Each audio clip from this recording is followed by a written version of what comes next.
to the Ask Gracie podcast. Today I want to talk about a combination of representation and identity. This week has been a very long week because it is midterm season, but throughout a lot of the midterms that I've had to do and one of these shows that I've gotten to see this week, there has been a lot of revelations that I've had about this. In my film class the other day, we watched this film called Margarita with a Straw, and man, if you get to see that, please see that, because there are so many aspects of that movie that spoke to me. The main character is a queer, disabled Indian woman, and if you don't know me by now, I am very much that. That is who I am. Maybe not depicted in the same way, but those are all features of who I am. And to be able to see a movie with a main character who was part of all of these minority groups that I am was powerful, because I don't get to see that. And there is so much stigmatization in the world about the way that minority groups are perceived and the way that disabilities are perceived, and a lot of the aspects of being a queer woman or being a woman in general that a lot of people won't understand. There is a difference in being queer and being a queer person of color that people who are not in part of that category might not understand in the same way. And so being able to see things like that in the media is so important, and this just kind of started my thought process on the way that the media is and the way that representation is and should be. And it just kind of gave me a light that there is potential for the world to keep growing, and there is a world that I can be a part of where I can be seen as not just a minority in the world, which spoke lengths to me as a human being. Because being a part of so many minority groups, it's hard to feel normal, I guess. I hate that word, but it's hard to feel like the world doesn't have something against you, because the world and the society we live in will always find something to hate you for. That's just how the world works, and it's kind of stupid, but it's very stupid. And so that was kind of the start of my thought process and my revelations about this whole idea. And then in my Black theater history class, we start talking about the idea of plays and language, and the way that I looked at it is I just saw people using plays and using writing to maintain their identity. Because something that I was thinking about is one of my least favorite questions in the entire world is, where are you from?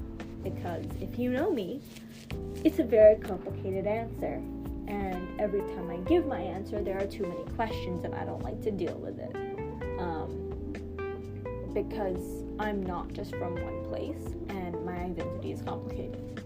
And everyone's is, in a way. Everyone's identity is all over the place. But what I don't really understand is why we attribute identity to a place. Because at the end of the day, we are human beings. Where are you from is a question that relates to the place that you're from, but the place that you might be from doesn't say anything about who you are. So, at the end of the day, we all come from this world, and we all come from the experiences that we've gone through and the people that we've met, and it's a question about who you are in relation to the world, and not necessarily about the place that you may have been born in or the place that you've grown up in. yes, those things factor into who you are as a human being, because obviously, like, the lifestyle that you had growing up, wherever you did grow up, would be different if you grew up in a different place. Yes. But at the end of the day, that's more about the people who you're surrounded by and the upbringing that you had, which may or may not have been different in those ways. So, there's something to think about.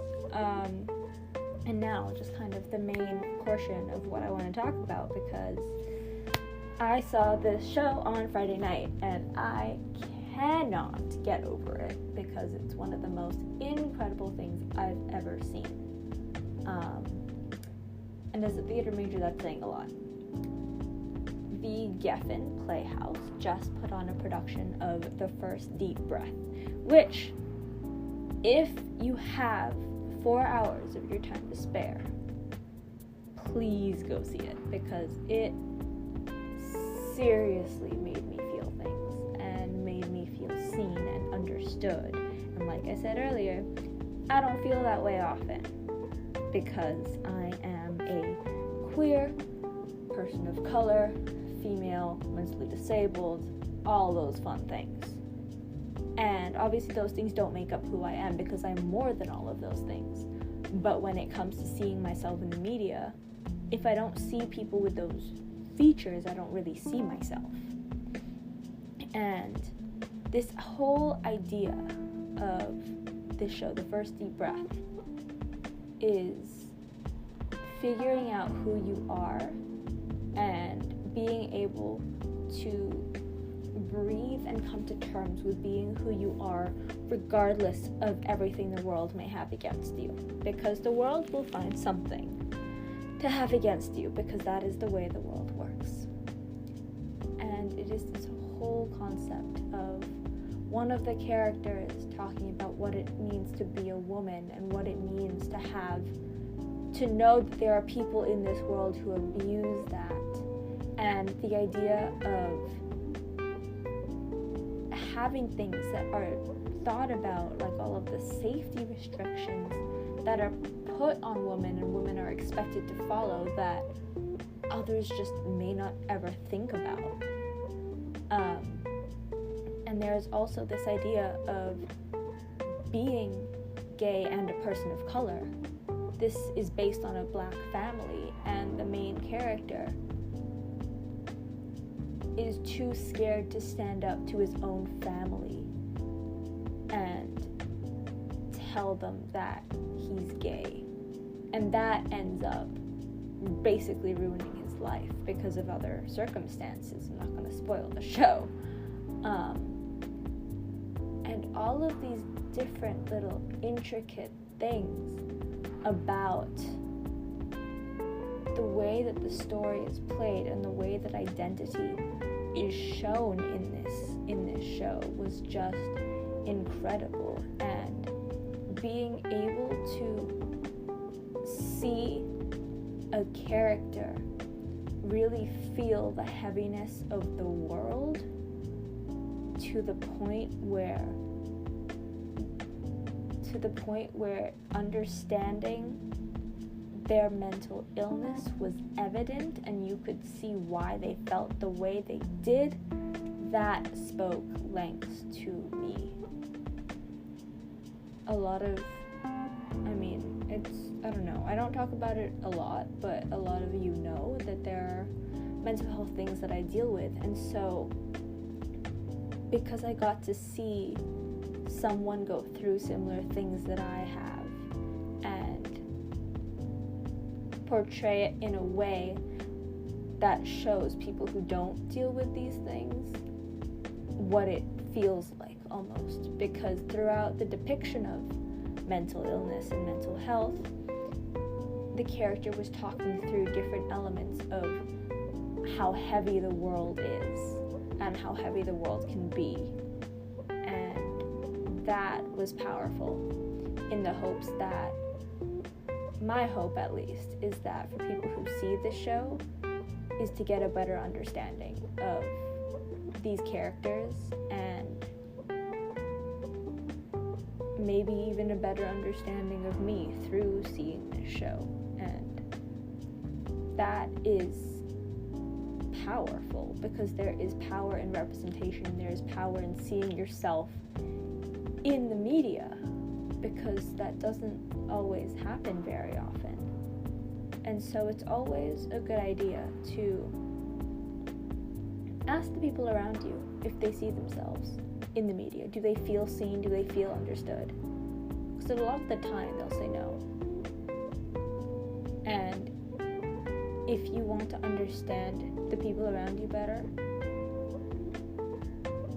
talk to them about experiences that they have, or find something in the media that makes them feel seen, and watch it for yourself, or listen to it for yourself, and try to better understand. Because at the end of the day, our identity is made up of all the people that we spend our time with and around.